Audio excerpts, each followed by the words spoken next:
Welcome to Travel Bytes. ഇന്നൊരു recipe video ആണ്. മഞ്ഞൾ ഇലനെ കൊണ്ട് ഉണ്ടാക്കിയ ഒരു അട.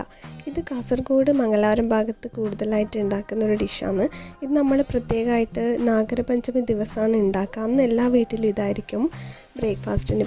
ഈ ഒരു ഇല ആ ഒരു സമയത്ത് എല്ലാ കടയിലും വാങ്ങാൻ കിട്ടും. അപ്പോൾ അതിൻ്റെ റെസിപ്പി എങ്ങനെയാണെന്ന് നോക്കാം.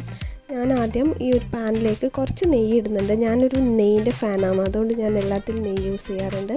പിന്നെ കുറച്ച് തേങ്ങ ചിരകിയതും കൂടി ഇതിനൊപ്പം ചേർത്ത് ഒന്ന് മിക്സ് ചെയ്തെടുക്കാം. നല്ലോണം ഇതിനങ്ങനെ ഡ്രൈ ആക്കേണ്ട ആവശ്യമില്ല, വെറുതെ ഒന്ന് ഈ നെയ്യിലൊന്ന് ഇതിനെ വാട്ടിയെടുക്കാം. ഞാൻ അതിൻ്റെ കൂട്ടത്തിൽ കുറച്ച് ഏലക്കയും കൂടി ചേർക്കുന്നുണ്ട്.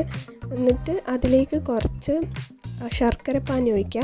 അത് മധുരം ആവശ്യത്തിന് എങ്ങനെയാണ് നമ്മുടെ ഒരു ടേസ്റ്റ് എങ്ങനെയാണെന്ന് നോക്കിയിട്ട് ചേർത്താൽ മതി. നമ്മളിവിടെ മധുരം പൊതുവെ ആർക്കും ഇഷ്ടമല്ല, അതുകൊണ്ട് ഞാൻ മധുരം കുറച്ചിട്ടാണ് ഉണ്ടാക്കുന്നത്. എന്നിട്ട് അത് ഒന്ന് നല്ലോണം മിക്സ് ചെയ്തെടുക്കാം, ഒന്ന് ഡ്രൈ ആക്കാം. എന്നിട്ട് ഗ്യാസ് ഓഫ് ചെയ്യാം. എന്നിട്ട് മാവൊക്കെ ഓൾറെഡി കുഴച്ച് വെച്ചിട്ടുണ്ട്. അരിമാവാണ് ഇത് യൂസ് ചെയ്തത്. ഇല നല്ലോണം കഴുകി അതിലേക്ക് ഈ മാവിട്ട് നല്ലോണം പരത്തി കൊടുക്കുക.